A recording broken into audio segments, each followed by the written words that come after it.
Ola officialia le to lo fo fa fa mai le tu uma le nga sila kungi e po e mai le ata e tasia tanga tau te la ngona I ola complain ola tutongi e le complain le fa nga malo tu le mai o kanga kai complain fai pule o ri kuangai ai mai sia o ri o le vang fai pule ola officiali ole you know, don't get me wrong.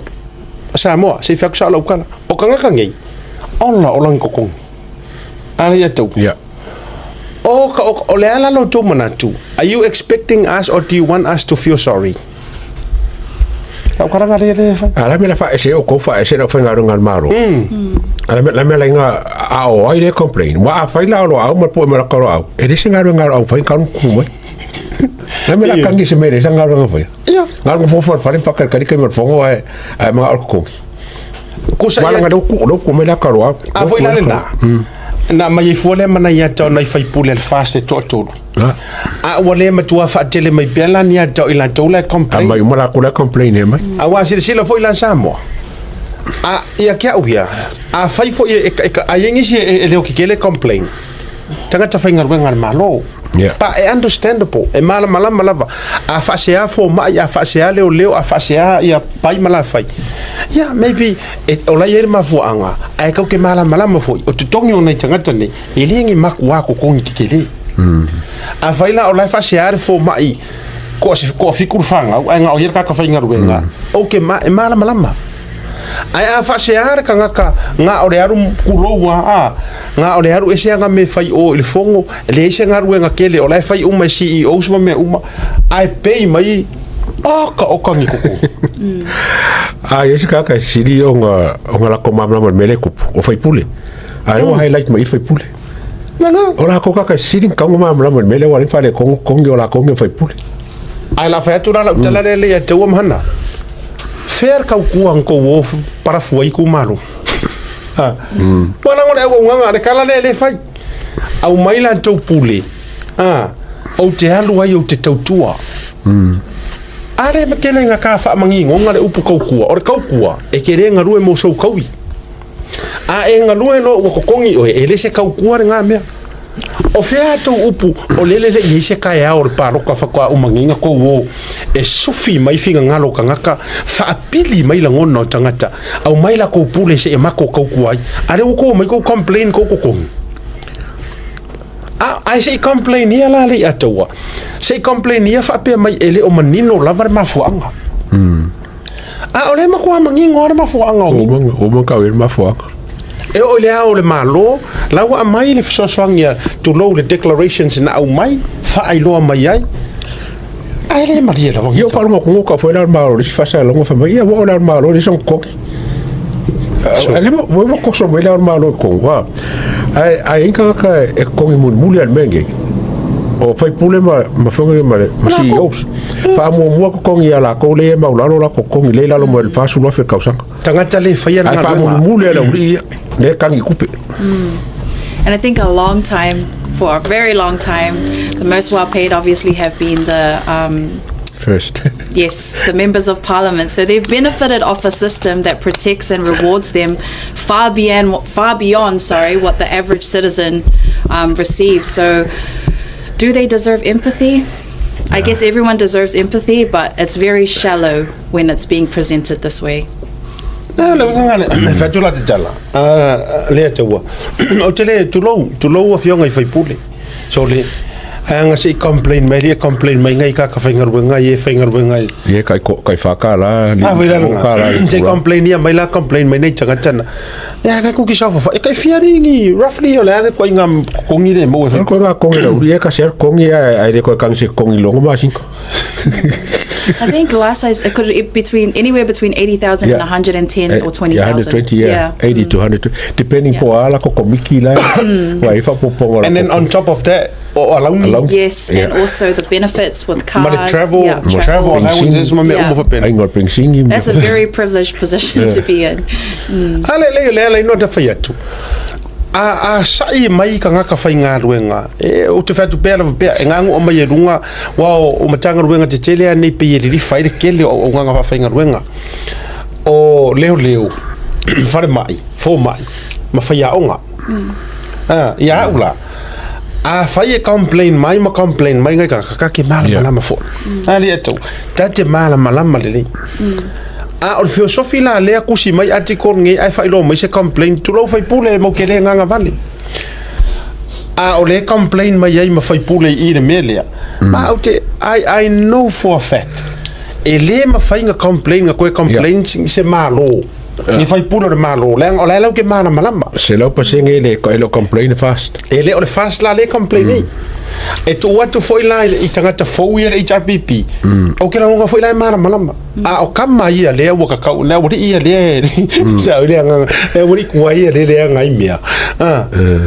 ya le complain yo la tutong ya pek pe yu mangi me mo pe me vole la o malo mo ave a ko nga kongere ko mo ia e sima singa wale longa se mea e tau mo fai nei tangata e faa olo a tau ai nai ma foi lele ma toto ai se fatu lele loto tangata manga kua a fa pe mai ngai o siko inga masiro makua lai mama ola ma fau i fainga malo ngai kai nga oso mai ar fai kionga e o ko ngia fai puli va ver fa pe for ko inga malo makua o i sole ke ofo ia ka serka ka ke o foi sunga pan mia ri ngai a fe foi me ang for pa le winga na le la yo na fa ta u nei por kala me le atu ele muta fo ile ma ua ma tau longo fa to afi mali e loto tangata au to te popole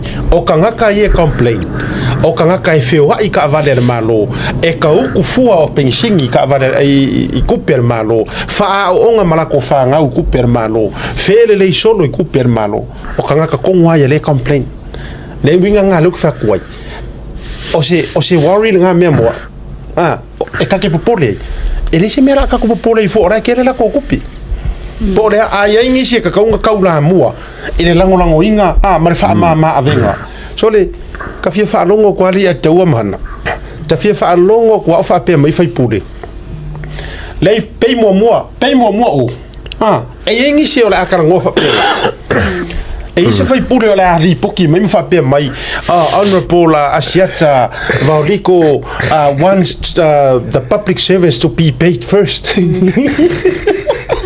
Honorable Leia Taua Peterson His Excellency Your Highness His Highness wants the doctors to be paid first and let him I mean, when are we going to see? O a fea ole a kako va ai ingi ati kor fa penge. O a fea foi ole a kako va ai ingi fai pule ole au mai fa pe mai. E ke roi, wa ke ro feika era ka mo Trump ba ke ro feika. O wa pau tau ke le kako va nga a oro ya America o ke ro le ka ke le au fa kas. Ai kasi al preskingi. Nga volunteer a ko lon kokong. Ilanga pa inga mua e ave ko fo I kongo ra ko. Yeah. Ngara ko inga. Ele kang se kupe. Ya nga. Ma vai la ye. Stui. E ke mfaiara ngame. E mfailang ko fa fo Europe ako. Ya pe ye dio me la fiu kiring kwa rua ya. Ai se kali mo la fa pe mai. Mo ko nga ba ko kupe fa kali ngo kumaro ku fo ngo kongi. Ya nga. Ko nga menga. Say sa foi la se article fa pe mai. I'm waiting for my pay so I can Yes, I can donate it to my exactly. to my no. That's good. And I think they just kind of expose their own entitlement through this. But if you're a casual political reader, you'd probably look at this and think, oh, the government is incompetent. They're not able to pay its ministers. But truthfully, I think it's a good opportunity as well to shift our perspectives on how we view members of parliament. Like I said, for a long time, these are the elites. These are the elite people who've received a lot of the money. Now it's time to kind of bring balance, take it back to the people. Yeah, and now out of the city, ya udua, by manga, out of the city. Ia te wa a halu anu ngi ka uru manga ka kere ori si atiko alu ngai ka urumanga ai ke ia wa e ko e alu o parmenge va ka inga wa e a eke vero roko kongi e se me ke o fia mo roko kongi Iyo che saung e ave de sima singa mari kumalo ya ku se de sima singa ma ya ave si fa ke wa makaulia e o wa fel ma singa ku pemo ko ke rea ngaku ya resi o ma singa ya ave de kumalo ya resi ma singa ku makai aka fai el menga o ka ko ke o ki ala foi pule man ia tele mai ro lima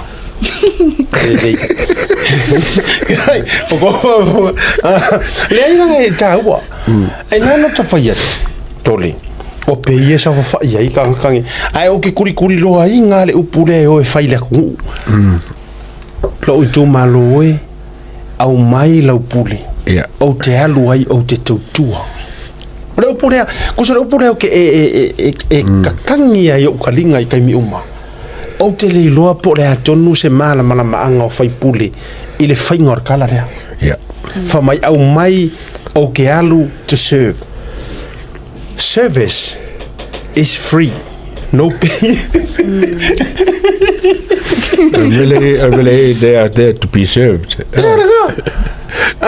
e si le le fa pe mai ai au mai la ko pule so walu ai o ke fai pule tawanga. Yeah. Yep. So, sorry. As you can see, they're trying to spread this narrative of fear. Last week we discussed how they use kekepua and how everyone's not getting paid, so they're continuing on with this narrative of fear.